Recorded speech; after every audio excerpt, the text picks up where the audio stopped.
안녕하세요. 김정기입니다.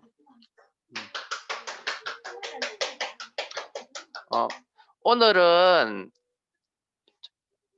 그 자가 면역 질환 할 거거든요. 자가 면역 질환. 여러분, 자가 면역 질환. 아니. 잠깐만요. 안 보이시잖아요. 화면이. 그래서 자가 면역 질환. 영어로 하면 오토 임뮨 디지즈. 오토 임뮨 디지즈. 예.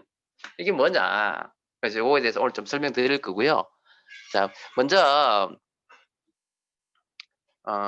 건강한 확률이다. 그리고 요즘 그게 알레르기가 늘어나고 있다는 그런 많이 들어보셨죠? 그래서 여러분 알러지 하면 어떤 생각 드세요? 어떤 게 알러지죠? 제가 뭐 항상 이야기하지만 알러지라는 거는 그 뭐예요? 면역이 원래 면역이라는 거는 내 몸을 지키는 하나의 뭐예요? 어떤 과정이잖아요. 그래서 정말 필요한 건데 이 면역이 너무 과해지는 걸 가지고 우리가 알러지다 이렇게 이야기했어요. 그래서 알러지에는 뭐가 있습니까? 비염, 그다음에 천식, 그다음 피부염은 보통 아토피. 그래서 요즘 보면 이런 알러지가 엄청나게 많이 늘어났다는 거예요. 그래서 이거는 통계적으로 우리 알고 있는 거고요. 그리고 인제 예전에는 그 급성 질환인 감염 질환이 엄청나게 많았다면 요즘은 어떤 게 많아요? 면역 관련돼 있는 이런 만성 질환이 많은 거죠. 그러면 감염 질환은 왜 많이 줄어들었어요?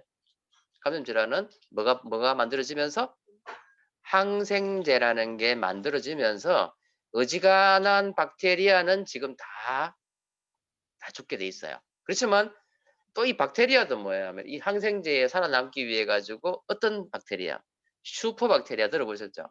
항생제에 저항하는 박테리아가 지금 나타나서 이게 사실 문제가 심각해지는 거예요. 그래서 그 병원에 가면 그 마지막 단계 어떻게 죽느냐면 감염적 죽거든요. 근데 항생제 다 썼는데 이 사람은 병원균에 의해 가지고 이 슈퍼박테리아인 거예요. 항생제를 써도 안 죽어. 이런 사람들은 또 면역력이 떨어져 있어. 그러니까 결국 뭐냐면 그것 때문에 돌아가시는 거예요. 자, 그래서 요거는 동영상이 있는데 그냥 지나가고요.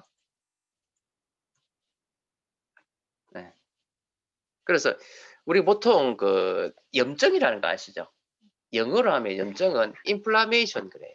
inflammation. 그러면 염증이 아시다시피 염증이 어떤 염증이에요? 쉽게 이야기하면 여기에 지금 팔에 감염이 됐어요. 그럼 어떻게 되던가요? 시간 지나면 좀 모기가 물었어요. 그럼 어떤 반응이 와요?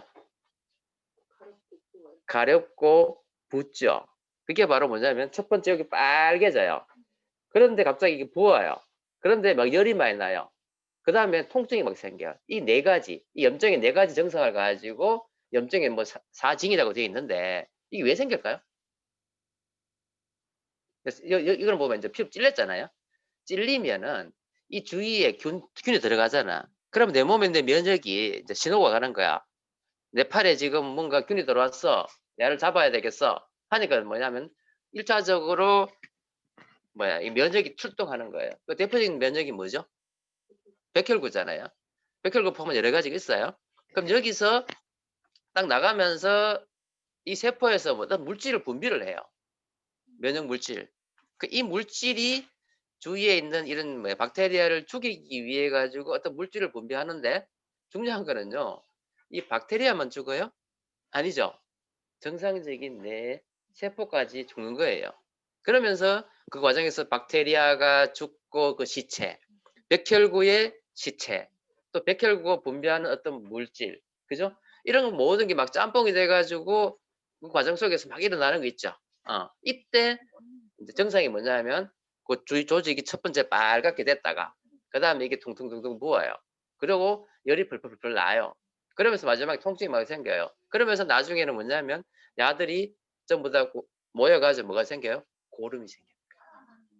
그죠? 고름은 뭐 바로 뭐냐 금방 이야기했던 이 모든 거의 시체 덩어리예요. 아시겠죠? 그럼 이 속에는 정상적인 우리 세포도 어떻단 말이에요? 죽어 있다 이 말이죠.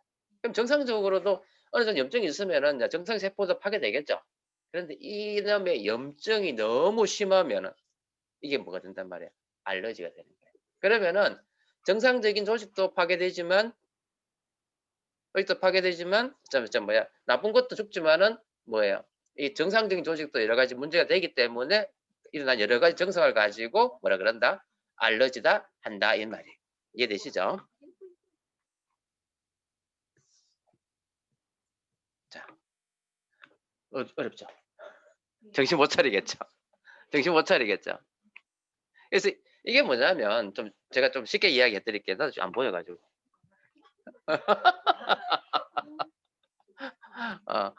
여기 보면 쉽게 이야기해 가지고요. 우리 조혈모세포 해가지고 혈구세포예요.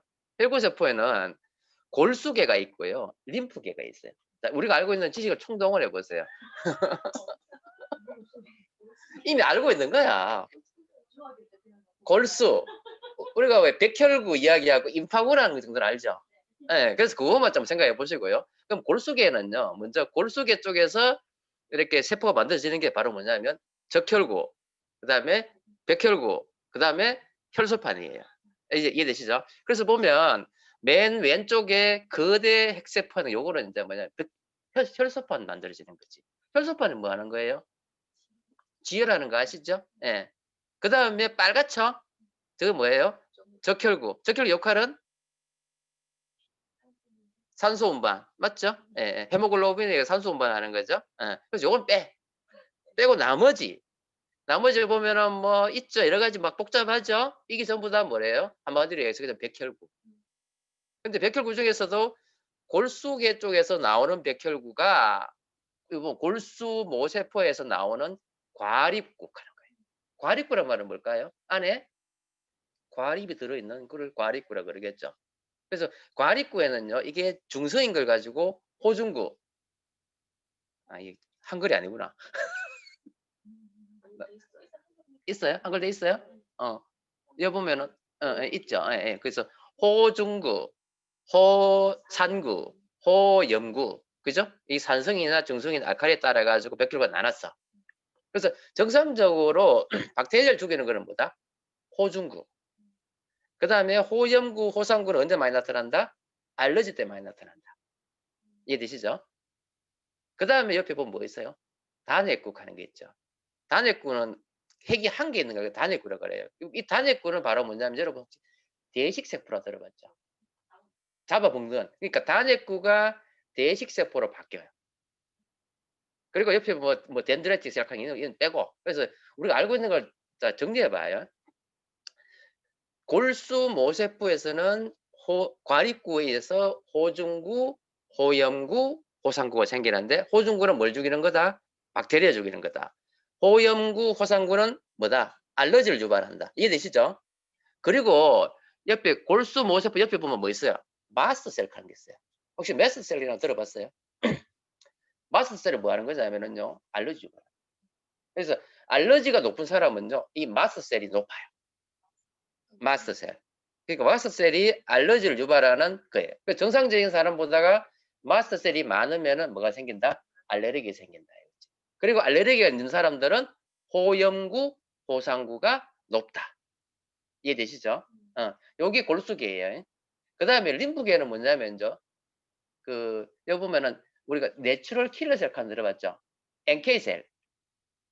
안 들어봤어요? NK셀? 들어봤어요? NK셀이 림프계의 하나예요.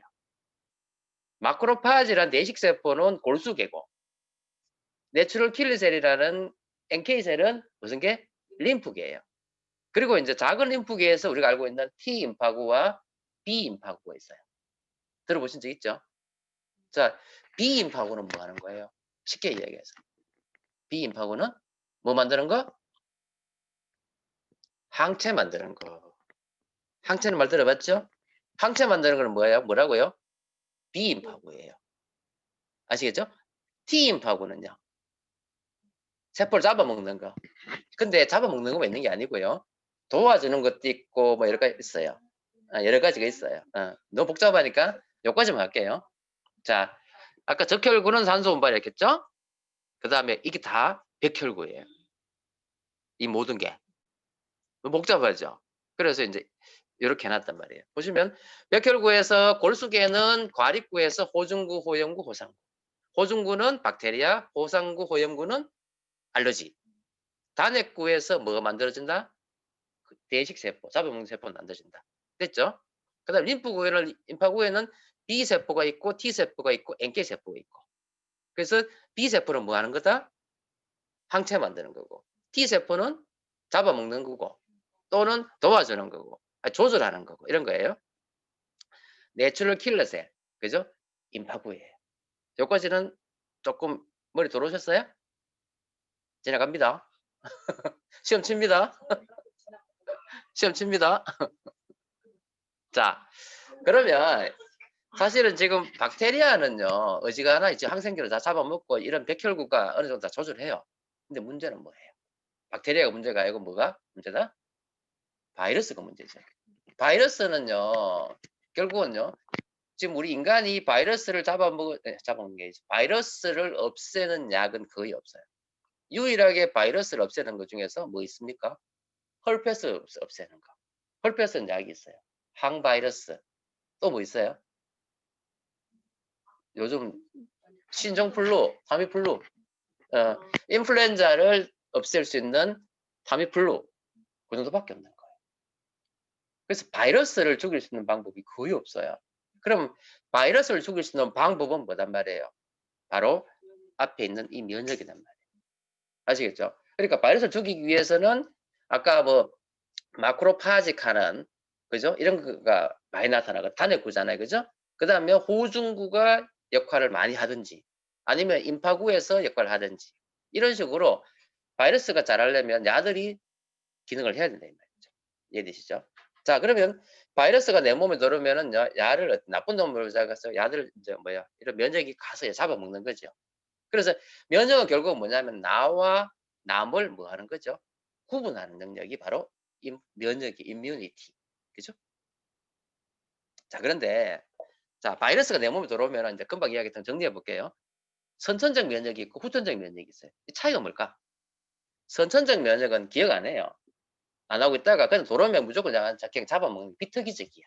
그럼 이놈이 바이러스가 뭐 헐페스 바이러스든 아니면 뭐 리노 바이러스든 요즘 코로나 바이러스든 그죠? 들어오더라도 너무 학구적이가 다들 분위기가 어려우니까 반응을 안 하시네. 예. 좀 덜 학구적으로 할게요. 쉽게 말해서 바이러스 들어오면은요, 무조건 이 바이러스가 A 바이러스든 B 바이러스든 무조건 잡아먹는 게 있어요. 그게 바로 선천적 면역이에요. 그럼 야들은 기억을 못 해. 나쁜 놈 들어오면 무조건 잡아먹는 거. 그죠? 그게 바로 뭐냐면 딱 들어오면은 인터페론. 비특이적이에요. 인터페론을 높이려면 뭘 많이 먹으면 돼요? 비타민 C예요. 그래서 비타민 C 많이 먹으라 그런 거예요. 그 다음에 아까 대식세포 있죠? 마크로파지. 그죠? 대식세포. 대식세포는 면역 비타민 중에 비타민 D가 대식세포예요. 그 다음에 내추럴 킬러셀. 그래서 금방 이야기했듯이 인터페론, 그 다음에 대식세포, 내추럴 킬러셀은 선천적 면역인 거예요. 야들은. 아시겠죠? 그래서 선천적 면역을 높여주려면 비타민 C나 비타민 D 많이 먹으면 되겠죠. 이해됐죠? 자, 자, 그 다음은 뭐냐면 사실 이거보다 더 중요한 게 바로 뭐예요? 후천적 면역인 거예요. 그래서 이 후천적 면역은 바로 뭘 하고 있단 말이에요? 기억을 하고 있어요. 그래서 특이적이에요. 그래서 헐페스가 들어오면 헐페스만 잡아먹는 놈. 알겠지? 콕사키가 들어오면 콕사키만 잡아먹는 놈. 지금 코로나면 코로나만 잡아먹는 놈이 있는 거예요. 그럼 기억을 해놨다가 예전에 야가 돌았는 거예요. 그럼 기억을 가만히 해놨다가 가 들어오기만 하면 바로 가가 잡아먹는 거예요. 요게 바로 후천성 면역인데 야는 선천성 면역보다가 더 강력해. 그래서 이 후천성 면역을 하는 게 바로 뭐냐 하면 임파구예요. 임파구. 그래서 비임파구는 뭘 만들어요? 항체를 만들어요. 항체. 요즘 왜 그 백신 주사하잖아요. 백신 주사하는 목적은 뭐다?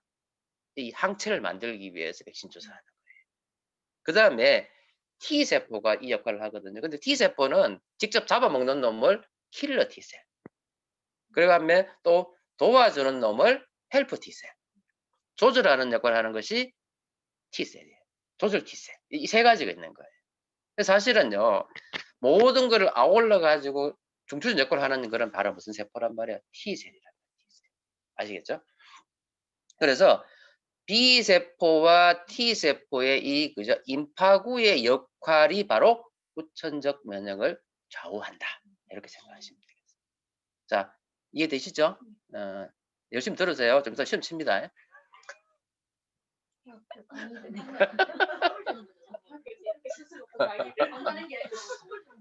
지난번에 저기 어린이 성장할 때하고 분위기가 너무 다른데 수준을 너무 높였었나?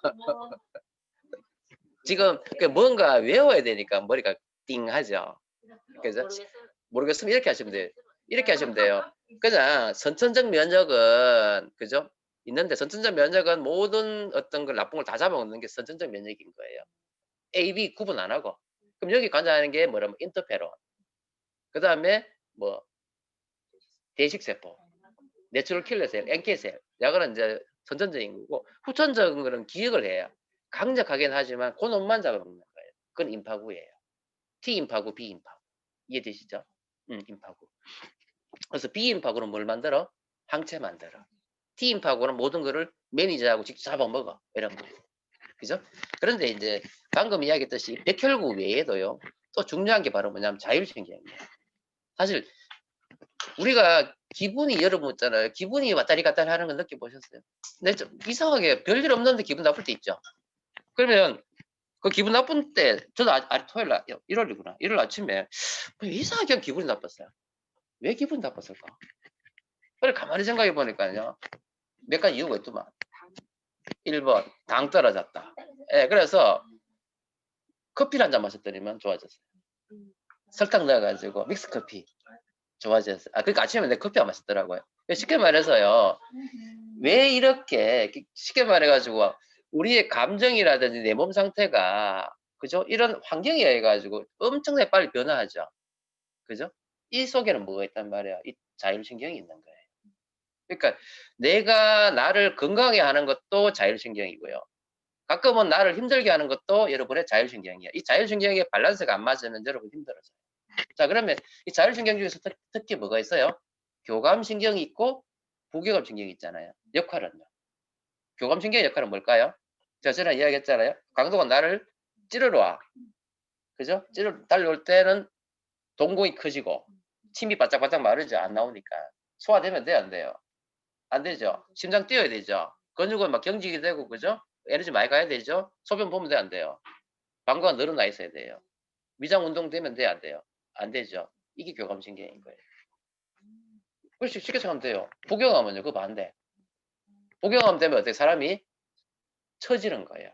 이제 심해지면 쫙 깔아지는 거고. 부교감이 어느 정도 잘 나오면은 내 마음이 편해지는 거예요. 그러니까 우리가 릴렉스 하겠죠. 나를 편안하게 하는 거는 부교감 신경이에요. 근데 부교감 신경만 너무 많으면 사람이 깔아져 가지고 에너지가 없어. 교감 신경은 에너지가 막 나오는 거잖아요. 근데 너무 많은 에너지가 나오니까 이게 스트레스잖아요. 근데 부교감은 그 반대기는 한데 너무 에너지가 안 나오니까 축 깔아져 버리잖아요. 이해되시죠? 그래서 인간이 건강해지려면은 이 교감과 부교감이 어떻게 만드는 과정. 이거 가지고 호메오스테시스라고 그래요. 건강해지는 과정. 그리고 이 속에는 뭐예요? 이런 백혈구와 이런 거에 대해서 서로 관여한다는 말이에요. 면역과 자율신경은 항상 같이 간다는 거죠. 이해되시죠? 그래서 이런 자율신경의 밸런스가 깨지면은 바로 뭐가 생겨요? 병이 생겨요. 이해되시죠?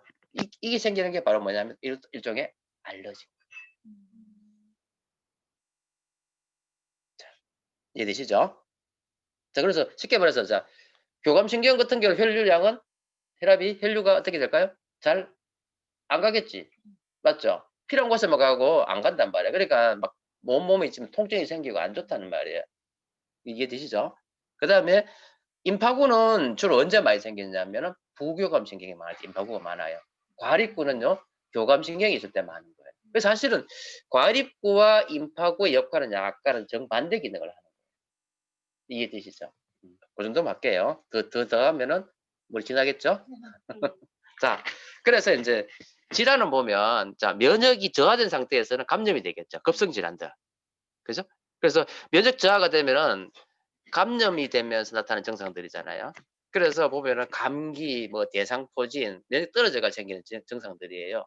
감염이 되거나 뭐 이런 거 그죠? 이런 게 있는데 요즘은 이것도 있긴 있지만 이것보다 더 많은 게 뭐예요? 면역이 과한 상태지. 면역이 과한 거를 뭐라 그래요? 알레르기라고 그래요. 그래서 과해서 나타나는 게 비염, 천식, 아토피. 이 세 가지만 이해하세요. 그리고 이제 오늘 이제 주로 이야기해야 될 게 뭐예요? 자가면역 질환이에요. 그래서 면역이 이제 적은 상태가 이제 면역이 과해진 상태예요. 그럼 첫 번째는 면역이 과해진 상태인데 두 번째는 뭐냐면 이 과해지다가 너무 미쳐가지고는 누굴 공격해? 면역이 바로 나를 공격하는 거. 정상인 나를 공격하는 걸 가지고 뭐라 그래요? 자가 면역 질환 이렇게 이야기하는 거예요. 이해되시죠? 자, 그래서 바이러스가 내 몸에 들어오면은 먼저 나와 남을 구분해야 되죠. 그래서 이놈의 바이러스가 남이니까 나를 잡아먹는 거죠. 면역이 출동해가지고. 이해되시죠? 그런데 문제는 뭐냐면요. 감사합니다. 근데 만약 이게 안 돼. 이 면역이 나하고 남을 구별 못해. 네, 그거 못해. 그럼 어떻게 될까요? 이제 이때부터 이제 정신 못 차리는 일이 벌어지는 거예요.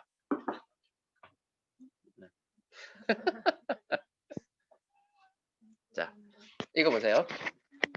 이게 T세포 역할이에요. 사이토톡식 T셀. 잡아먹는 T셀. 암세포를 이렇게 잡아먹어요. 재밌죠? 네. T셀이 옆에 있는 암세포잖아. 암세포를 잡아먹어요. 그래서 하루에도 수십만 개의 암세포가 발생하지만은 안 생기는 이유는 뭐 때문이다? 면역 때문에. 그러니까 T세포 같은 경우는 더 강력하겠죠. 근데 아까 뭐 내추럴 킬러셀, 마크로파지가 내식세포, 다 암세포도 잡아먹는 거예요. 그래서 암세포도 잡아먹고 바이러스 박테리아도 잡아먹고 다 잡아먹는 거예요. 이해되시죠? 아니 그러니까 이것 때문에 암이 발생 안 한다는 거지.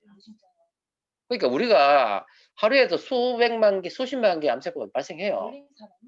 근데 걸린 사람은 그 암세포를 못 죽인 거지. 면역이 떨어져가지고. 근데 이제 사실 암세포는요, 면역 저하 때문에 생긴 것도 있지만, 면역의 어떤 밸런스가 깨져가지고, 그죠? 생기는 것도 많다는 말이에요. 요즘은 면역이 왜 암 생기느냐면, 면역 저하 때문에 생기는 것이 아니라, 암세포를 죽일 수 있는 어떤 그 자체의 어떤 조절 자체가 깨져가지고, 그죠? 자가 면역 질환이 되고 그 이상의 단계로 가다 보면 이제 암세포. 자, T세포가 정상세포를 많이 공격한다면 어떤 일이 벌어질까 이거죠. 무섭지 않습니까? 그래서 많잖아요. 그래서 사실은 이 자가 면역 질환 종류요. 우리가 상상을 초월할 정도로 많습니다. 쉽게 말해서 우리의 정상적인 면역 세포가 내 몸을 공격하면은 다 걸려요. 한번 내가 정리해 봤거든요. 자, 우리 잘 아는 거 있어. 한번 생각해 보세요. 관절 공격하는 거. 정상적인 면역이 내 관절을 공격해. 관절 연골을 공격해. 그걸 뭐라 그래요? 류마티스 관절. 들어보셨죠? 예. 처음 들어보신 것도 있을 거예요. 그 다음에 두 번째는 뭐냐면, 이거 뭐네? 다발성 경화증. 다발성 경화증은 뭘 공격하는 거냐면, 뇌와 척수의 신경을 공격하는 거예요. 예. 그러니까 다발성 경화증. 그 다음에 소아당뇨. 당뇨가 뭐예요? 소아당뇨는 인슐린 분비가 안 되는 거예요. 자가 면역이 인슐린 분비 췌장의 B세포를 파괴시켜버려요. 베타세포를 파괴시켜버려요. 그래가지고 인슐린 분비가 안 돼. 그래가지고 소아당뇨라고 해요. 자가면역 질환이에요. 그 다음에 정신성 홍반성 낭창. 전신 홍반성 루푸스라고 한번 들어봤죠? 루푸스. 얼굴에 이렇게 왜 버터플라이처럼 마비처럼 이렇게 시뻘건 반점 생기는 거. 그런 질환들. 이걸 루푸스라고 해요. 그 다음에 갑상선 질환들. 그 다음에 건무력증. 크론즈병 들어봤죠? 크론즈병. 소장, 대장 공격하는 거예요. 간단하게 할게요.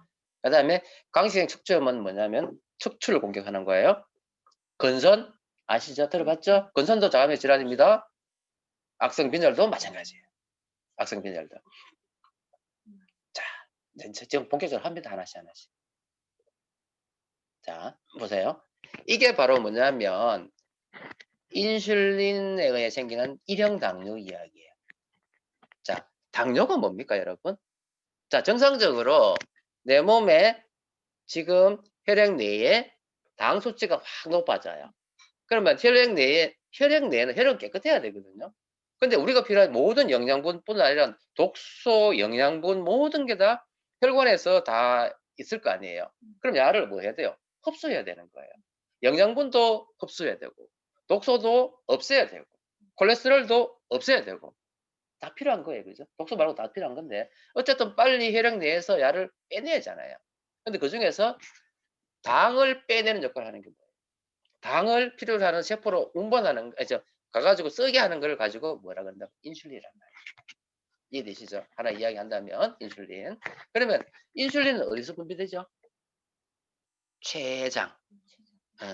췌장에는요, 당이나 아니면은 지방이나 아니면은 단백질을 분해하고 대사하는 모든 호르몬이 췌장에서 분비돼요. 특히 베타셀에서 나오는 인슐린이 뭐예요? 뭐 하는 역할을 해요? 세포 내로 당을 넣어주는 거예요. 그러니까 혈액 내에 있는 당 수치는 떨어지죠. 만약에 인슐린 분비가 안 되면 어떤 일이 벌어질까? 혈액 내에 당이 높아져 있는데 내려간다, 안 내려간다? 안 내려가. 고혈당이 되는 거지. 그럼 이 고혈당 되면 1번, 혈액순환이 안 된다.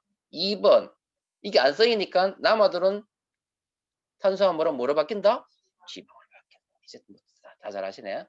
그러면서 여러 가지 당뇨와 관련된 문제들이 막 나타나는 거예요. 그게 무슨 병이에요? 당뇨병. 그래서 합병증. 그렇죠. 그러니까 일형 당뇨는 뭐냐면요. 일형 당뇨는 뭐냐? 소아당뇨거든요. 소아당뇨 왜 생기냐면 이 베타셀이 파괴돼 버립니다. 췌장에 있는 베타셀이 파괴되니까 인슐린 분비가 돼야 안 돼요? 안 돼. 인슐린 기능을 못 해. 그러니까 어떻게 해요? 당 수치가 높아져. 그래서 나타나는 게 바로 뭐냐면 소아당뇨, 일형 당뇨. 이해되시죠?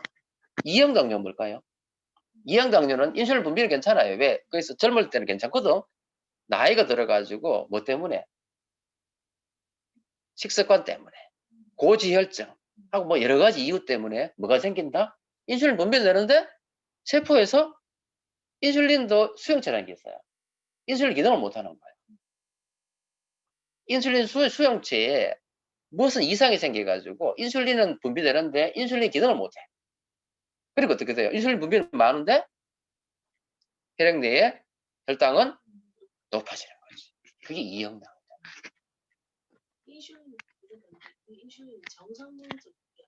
인슐린은 정상이에요. 근데 인슐린 사용하는 그 세포의 수용체가 파괴된 거지. 뭐 때문에? 식이습관이라든지 여러 가지 만성질환들 때문에 그런 거예요. 그게 이형 당뇨.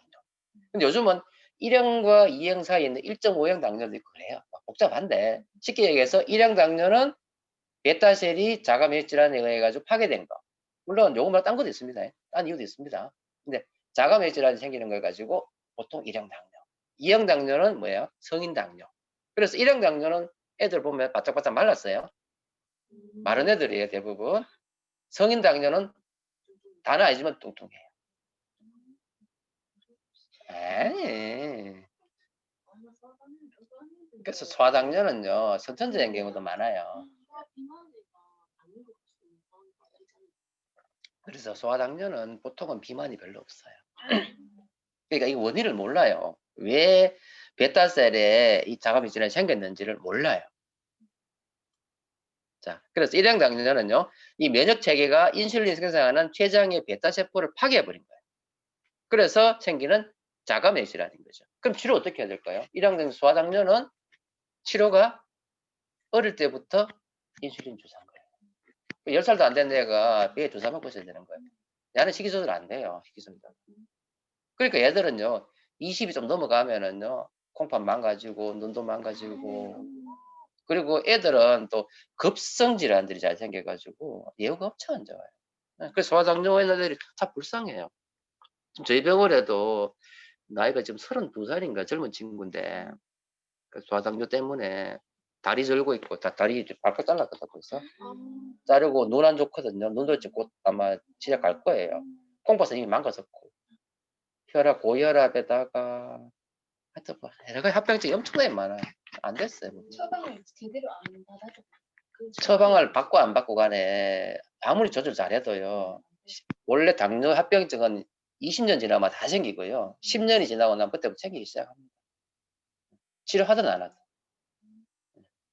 소아당뇨, 특히 소아당뇨는 이유가 좀 더 안 좋고요. 성인 당뇨는 이제 언제 생기느냐 중, 이 저항성이잖아요.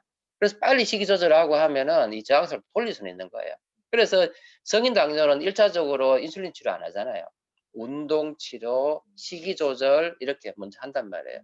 그래 하고 나서 인슐린 주사를 먼저 안 하고 그 당을 떨어뜨려 주는 약들이 있어요. 그래서 A 타입, B 타입, C 타입 약들을 먼저 씁니다. 그래가도 안 되면 그 다음 뭐예요? 인슐린 주사를 할 수밖에 없어요. 근데 중요한 거는 이런 사람 인슐린 주사를 한다고 해가지고 인슐린 저항성이 있으니까 기능을 잘 못하겠죠. 근데 이제 차이는 뭐냐면요. 소아당뇨는 이미 인슐린 분비가 안 되는 그런 병을 가지고 있는 거고요. 이형 당뇨는 좀 열심히 하면 돌릴 수 있다는 이야기죠. 좀 전체 진행될 수 있겠죠.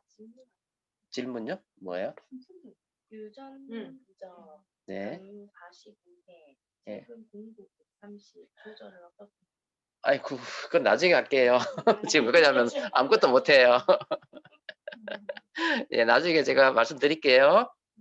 자, 일형 당뇨가 그래서 자가 면역 질환이라는 이야기 아시겠죠? 자, 그 다음에 이게 바로 뭐예요? 이게 정말 심한 류마티스 관절염이에요. 자, 류마티스 관절염의 특징은요, 관절염인데 주로 어디에 나타나냐면 작은 관절에 나타나요.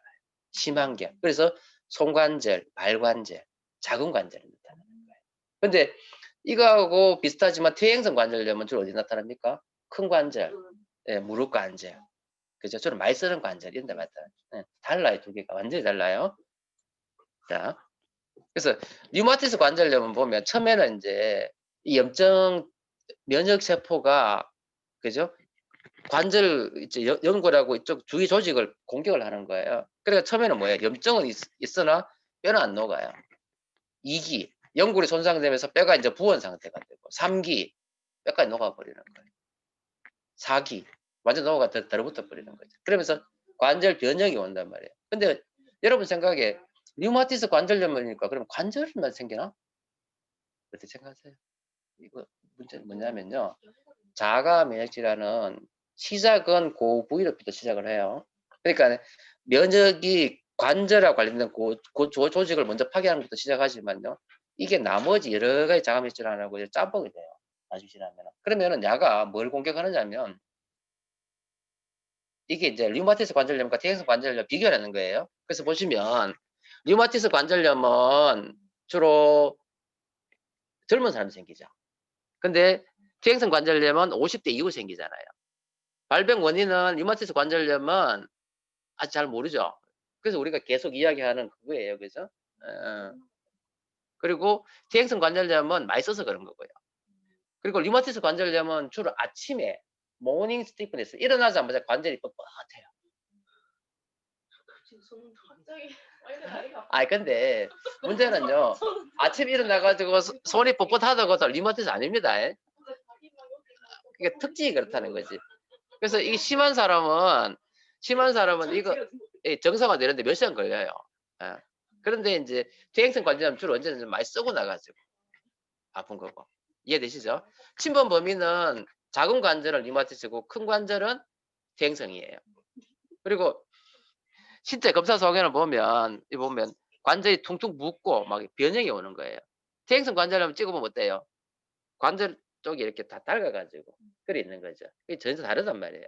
엑스레이 사진 찍어보면은요, 류마티스는 뼈가 약해지고 갈가 있어요. 또 쥐 파먹듯이.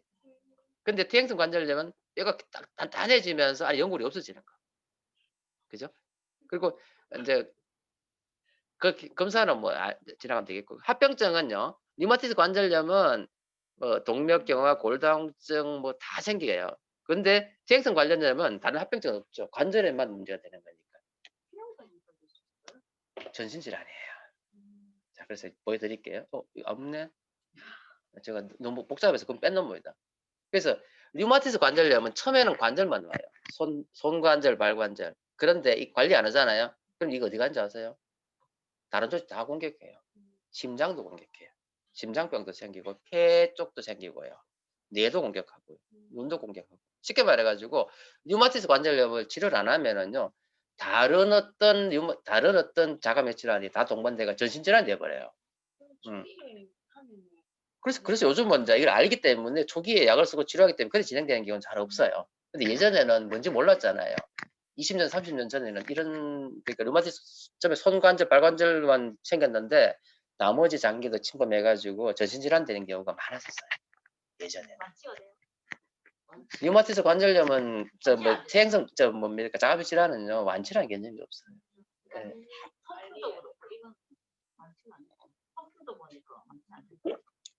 그거는 뭐냐면 이제 결국 뭐 통풍도 마찬가지예요. 내가 몸 관리 얼마나 잘하냐에 따라서 정상이 완화되는 거죠.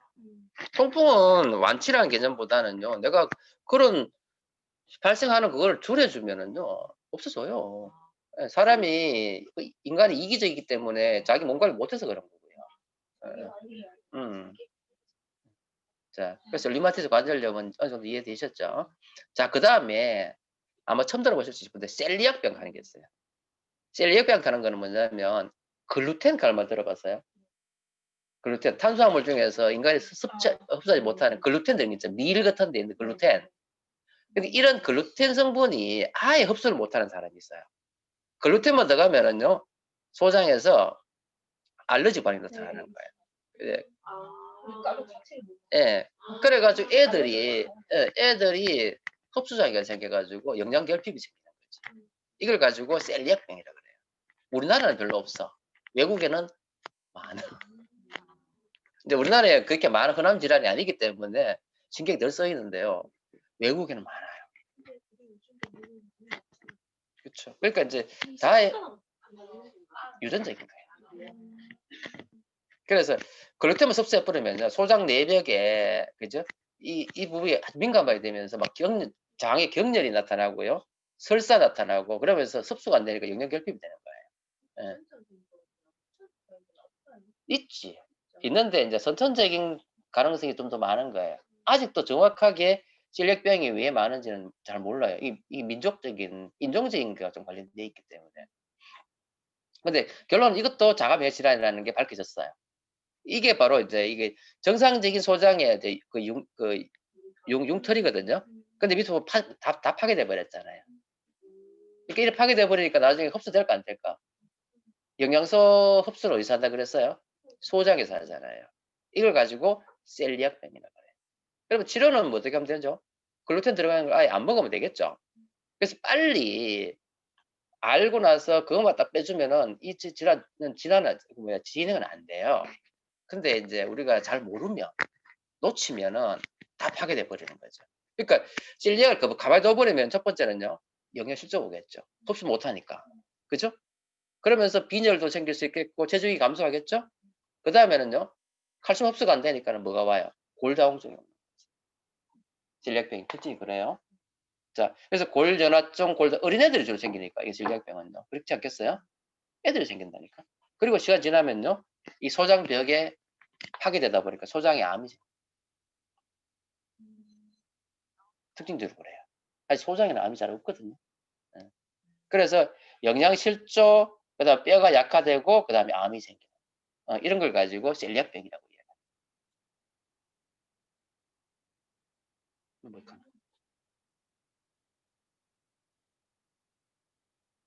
뭘 눌렸나?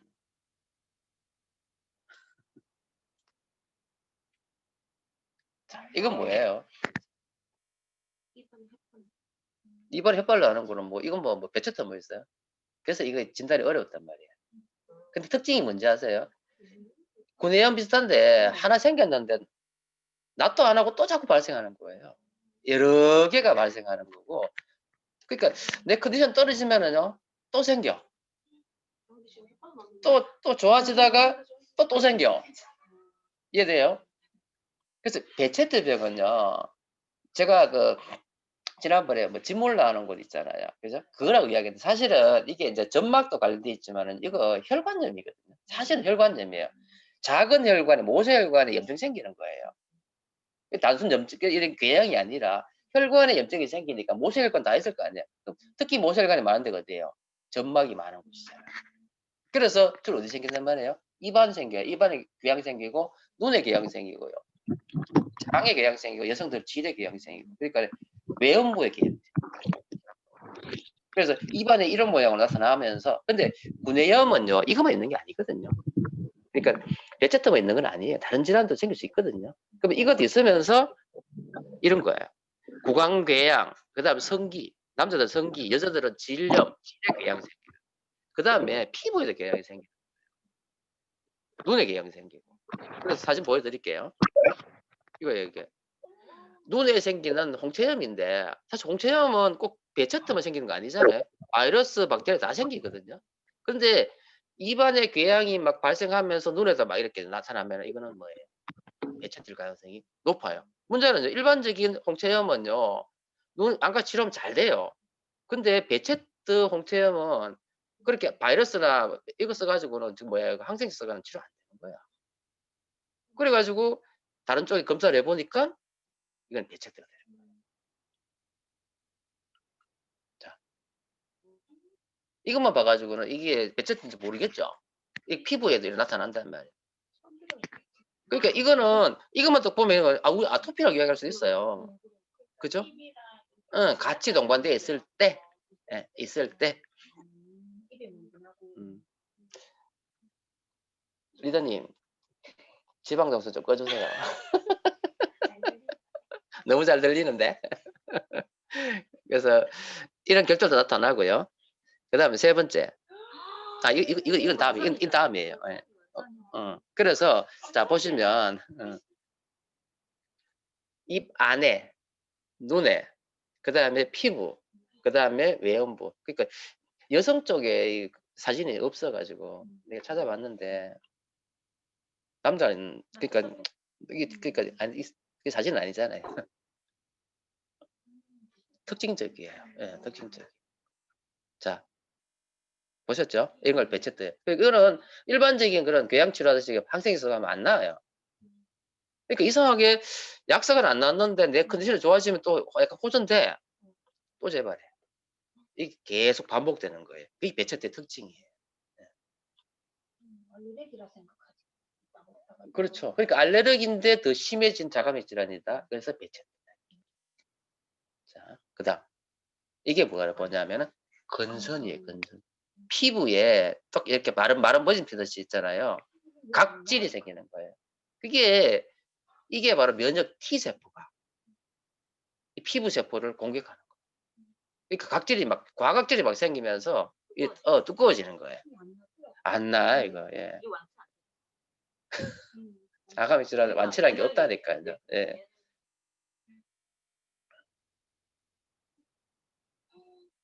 이 건선이에요. 그 아토피보다 더 심하지. 예. 심한 사람은 엄청 가렵죠. 엄청 가렵죠. 엄청 가렵죠. 그러니까 일반적으로 알러지 중에서 아토피는요, 약간 서균이에요. 진물 나고. 주로 약간, 야는 진물이 안 나고요. 건조해요. 예, 예, 건조하면서 각질이 막 일어나는 그런 거. 자, 그 다음에 이게 백반증. 이거는 봤는데 하얀 거는 봤는데 위에 검은 거는 못 사진은 봤어. 봤는데 아니지. 응? 그러니까 꽤 있어요. 이게 멜라닌 세포를 T세포가 멜라닌 세포를 공격해가지고 멜라닌 세포는요. 그러니까 흑인들은 멜라닌 세포가 많은 사람들이야. 강한 사람이고 동양인들은 그다음 많고 백인은 없는 사람이잖아요. 그러니까 우리 아니에요. 그러니까 동양인인데 백인이 되는 거지. 예. 아니 그 부위의 색깔이 백인처럼 되는 거지.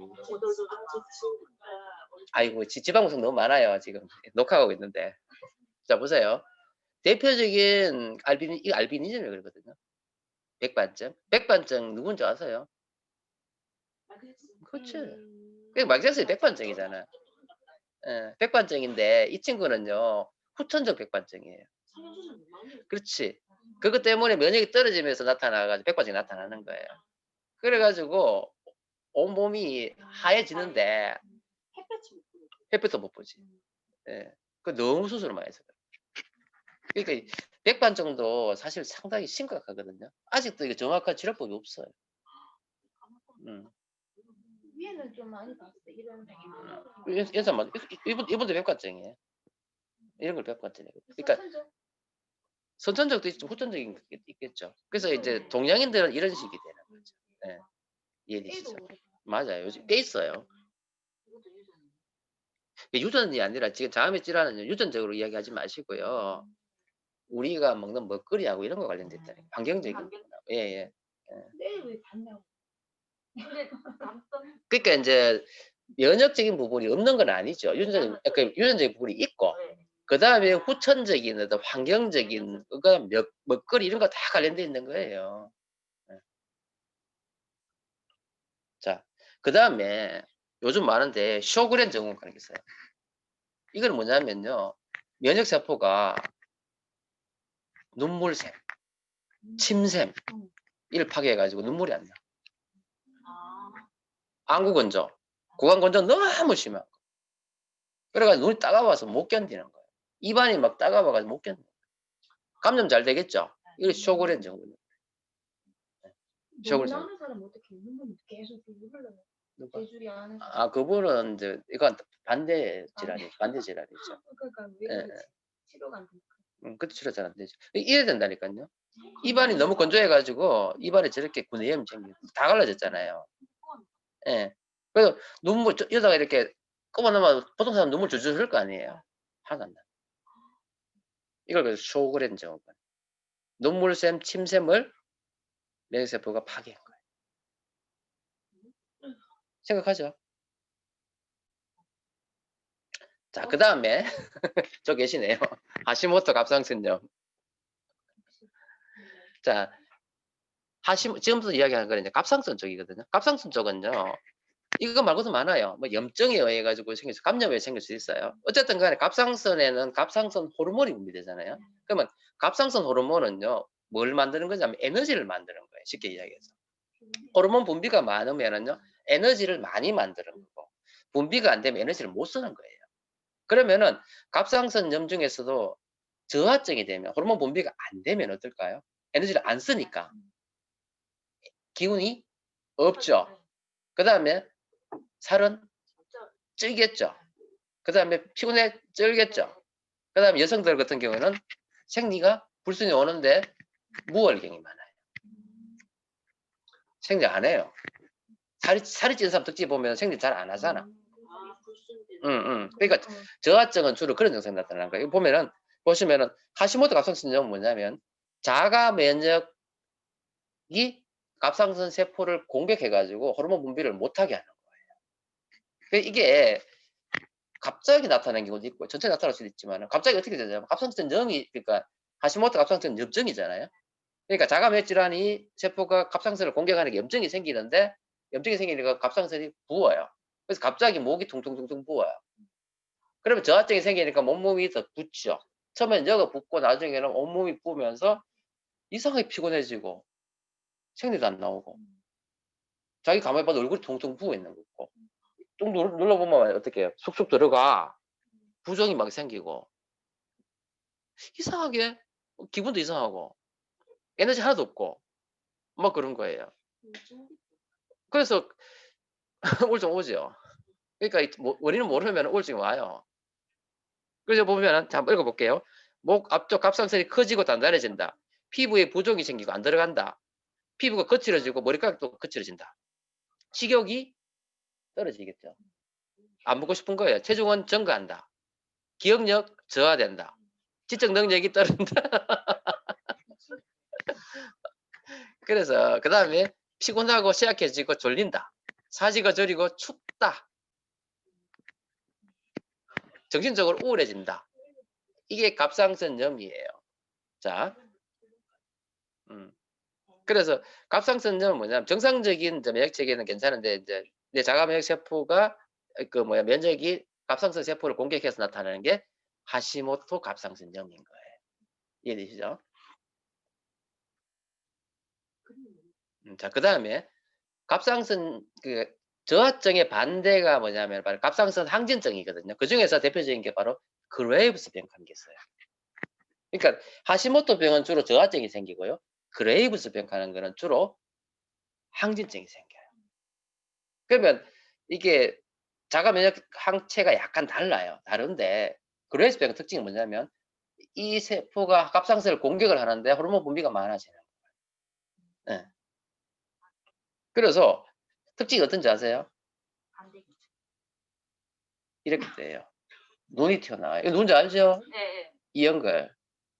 항진증이. 항진증 그레이브스 병이에요. 치질증 있는 거예요? 의외로 많아요. 대표적인 연예인 중에서 많아요.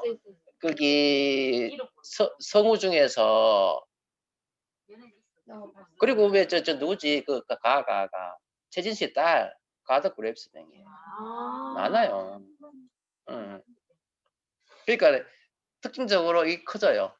갑상선이 커지면서 눈이 튀어나와요. 엑소프탈모스라 그래요. 그 다음에 몸이 퉁퉁 부어요. 이래 돼요. 심한 사람은 이렇게 돼요. 눈이 튀어나온 거예요. 그러면서 이런 증상 다 나타나는 거죠.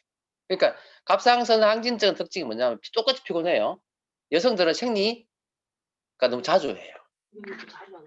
주로 자주 해요. 생리 불순이 오는데 자주 해요. 그래서 보면은 가소월경, 월경도 올 수 있어요. 근데 어쨌든 간에 자주 하는 경우도 많아요. 생리 불순이 와요. 그 다음에 살이 빠져요. 자꾸 먹고 싶어요. 근데 엄청나게 피곤해요. 어떤 상태냐면 100m 달리기 하는 상태. 몸이. 호르몬 분비 너무 많으니까 땀은 막 빨빨빨 나고 얼굴은 멀개져 있고 살은 막 빠지고 그런 상태가 그레이브스. 손발이 막 떨려요. 막 불안해지고. 되게 성격 예민하던데. 엄청 예민하지. 저 아주 아니까. 그 다음 고혈압도 생겨요. 이런 경우가 뭐예요? 그레이브스 병. 의외로 많습니다. 자, 그 다음에 루푸스. 루푸스는요, 뭐라 적어놨어요? 천의 얼굴을 가진 자가면역 질환, 루푸스.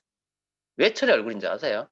우리가 다른 말로 해가지고 전신성이거든. 전신성 홍반성 낭창이라 그래요. 전신에 홍반이 생기면서 낭창. 이게 무슨 말이냐? 루푸스. 처음에 증상은요, 얼굴에 나타나요. 근데 문제는 뭐냐면 이 얼굴만 나타나는 게 아니고요. 온몸에 다 나타나는 거예요. 손에도 나타나고, 그죠? 그래서 보면 다 나타난다는 거죠. 눈에는 결막염이 생길 수 있고, 피부에도 이렇게 노들이 생길 수 있고, 홍반이 생기고요. 위장관에도 생기고요. 심장에도 생기고요. 다 생기는 거예요. 전신질환이에요. 이거는. 시작은 얼굴에서 시작해요. 그래서 루푸스가 정말로 이거 치료 안 돼요. 그러니까 류마티스보다가 더 치료 안 되는 병이 루푸스예요. 무섭죠? 네. 일상생활이 안 돼서. 잘 조절하면 되는데 쉽지 않아요. 정말 통증은 장난 아니거든요. 신경까지 건드려. 그러니까. 예. 통증이 있으면 가렵고. 그러니까 자가면역질환 특징이 뭐냐면요, 통증이 어마어마해요. 그래서 치료 어떻게 하냐? 병원에 가면은 치료 첫 번째는 스테로이드. 그 다음에는 쓰는 게 뭐냐면은 스테로이드가 안 되니까 통증 치료제. 그 안 되면은 항암제. 이랬어요. 면역 억제를 해주고 통증 조절을 해주고, 그죠? 그러니까 이렇게 괜찮아요. 자, 그 다음에 소장, 내장인데 주로 소장이 많이 생기는 병이 크론즈 병이에요. 크론즈 병은요, 특징적이 어떠냐면은 주로 소장이 많이 생기는데 위에 보면 막 돌기 생기는 게 있죠. 저래 생기는 게 크론즈 병이에요. 그러면 특징이 어떠냐면 크론즈 병은요, 막 갑자기 설사하고 막 난리가 나요. 장 천공 잘 돼요. 막 저러니까. 장이 뚫혀버려요. 그래서 수술 많이 하게 되는 대표적인 질환이 크론즈 병이에요. 자가면역 질환이거든. 근데 궤양성 대장염 하는 게 있어요. 마지막 사진은 궤양성 대장염이거든요. 다르죠? 이건 장에 완전 아토피 생긴 거잖아요. 막 고름처럼 생기잖아요. 이건 장벽은 약해지는데 이게 청구는 잘 안 돼요. 느낌적으로. 네, 두 가지 증상 질환이 있는데 좀 달라요. 그래서 우리나라는 궤양성 대장염이 많고요. 외국에는 크론 질병이 많아요. 요즘은 우리나라에도 크론 질병이 많다고 그러더라고요. 이거는 많이 네, 그래서 크론 질병은 주로 소장에 마유돼 있고 소장과 대장 이렇게 가는 데 비해서 궤양성 대장염은 주로 어디에? 대장.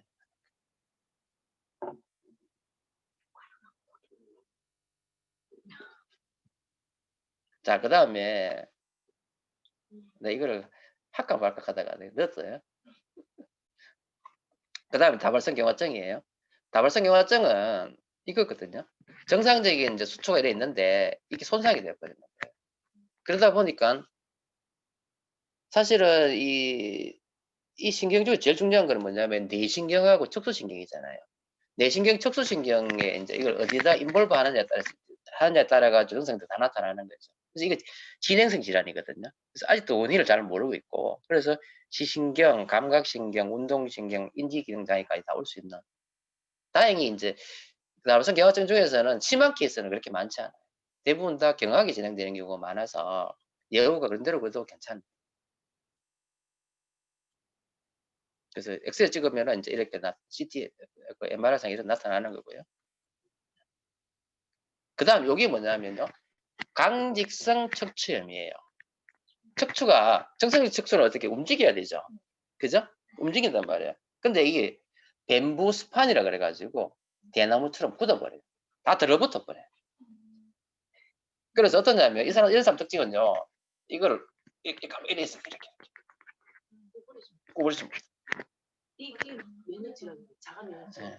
자가면역 세포가 척추를 공격합니다. 뼈를 공격합니다. 강직성 척추염. 뼈를 공격한다고? 그러니까 척추 관절 자체를 공격하는 거죠. 그러니까 다 들어붙어 버렸죠. 뼈와 저희 관절 주위 조직 있잖아요. 뼈 주위 조직 이걸 다 공격해가지고 다 붙여버려요. 그래서 엑스레이 찍으면 완전 대나무잖아. 대나무처럼 생기는 척추라 그래가지고 강직성 척추염. 이것도 자가면역 질환이에요. 많죠? 뭔가 오지 모르네. 그죠? 우리 쪽으로 그렇죠. 면역력. 예. 그래서 이제 병원에 가보면은요, 처음에 진단이 잘 안 돼요. 예전에는 케이스가 많이 없었기 잘 안 되는데 요즘 너무 많거든. 많아요. 그러니까 병원에 가면은 평생 간다. 그래서 하는 말이 그거거든요. 불치병이다, 심하면. 그래서 약물 치료해라, 평생. 이렇게 이야기한단 말이에요. 근데 중요한 거는 원인에 대한 게 전혀 없잖아요. 그죠? 왜 이런 게 생겼는지에 대한 이야기 전혀 안 한단 말이에요.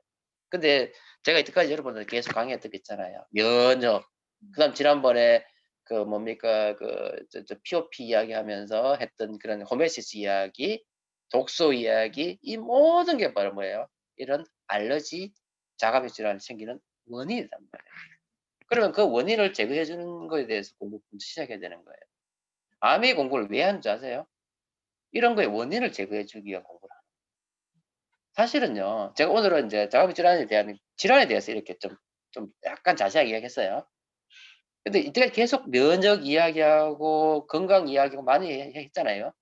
이 모든 게 뭐냐면 이걸 다 예방하기 위한 거라고 생각하시면 돼요. 그래서 병원에서는 이렇게 이야기를 해요. 적극적 효과는 있을 수 있으나 부작용이 너무 심하고 근본 치료가 된다, 안 된다? 안 된단 말이죠. 그래서 약 볼까요?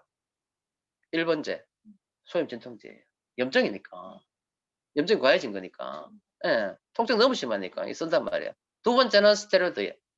세 번째가 면역 억제제거든요. 근데 문제는 뭐냐면요. 이 부신피질 호르몬은요. 인간이 만들어내는 인공적인 스테로이드거든요. 근데 이게 효과 정말 뛰어내요.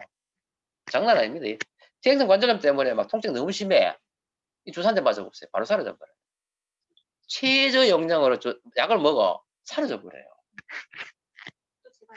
근데 부작용이 너무 심해. 과한 약을 그러니까 그래서 소임 진통제는 이제 비스테로이드고요. 이게 스테로이드거든요. 스테로이드는 뭐냐면은요. 이게 여기 보면은 인공 코티졸이라고 그래요. 그러니까 우리 뭐 스스로가 만들어내는 호르몬이 있어요. 그걸 코티졸이라고 하는데 그걸 어디서 만드냐면은 부신에서 만들어요. 너무 어렵나? 하여튼 부신에서 만들어내는데 이게 염증도 떨어뜨리고 면역을 억제해주는 강력한 기능이 있어요. 그래서 너무너무 좋아요. 근데 내 몸에서 만들어내는 거는 부작용이 없겠지. 근데 인공적으로 만들어내는 거는요, 이 부작용이 장난이 아니에요. 특히 리바운드라 그래가지고 좀 딱 쓸 때는요. 그래서 어떻게 했냐면 이거 쓸 때는 가장 최저 용량부터 써야 돼요. 여기 안 들으면은 또 올리고 또 올리는데요. 중요한 거는 올릴 때도 천천히 올려야 되죠. 내릴 때도요. 테이퍼링 해야 돼요. 천천히 줄여야 되는데 문제는 뭐냐면요. 요 작은 용량 가지고도 부작용이 확 나. 그래가지고 스테로이드 때문에 나타나는 부작용. 쿠싱이라 해야 돼. 쿠싱. 그래가지고 뭐 얼굴이 둥둥 붓고요. 외줄도 날 뿐 아니라 장난 아니에요. 엄청나게 힘들어요. 그러니까 치료를 대표적인 쿠싱 환자가 누구냐면은요. 이은하. 가수 이은하. 가수 이은하가 스테로이드 주사를 약을 먹어가지고 몸무게가 30kg 빠졌어요. 몸도 붓고 몸이 퉁퉁 붓기도 하고 얼굴이 문 페이스라 그래가지고 뭐 달덩이가 되고요. 피곤해지고요. 응. 장난 아닙니다. 그래서 이 스테로이드는요. 처음에 통증 완화나 증상 완화를 위해서 너무 좋은 치료제긴 한데 부작용이 너무 많아가지고 이건 정말로 그러니까 칼의 양날인 거예요. 절대 조심해야 돼요. 그래서 예전에 왜 그 한방계 가면은 만병통치약 가면서 그거만 가면은 관절이 하나도 안 아파. 있죠? 전부 다 스테로이드. 관절은 다 박살나고 통증은 조절되지 그 순간만은. 그지?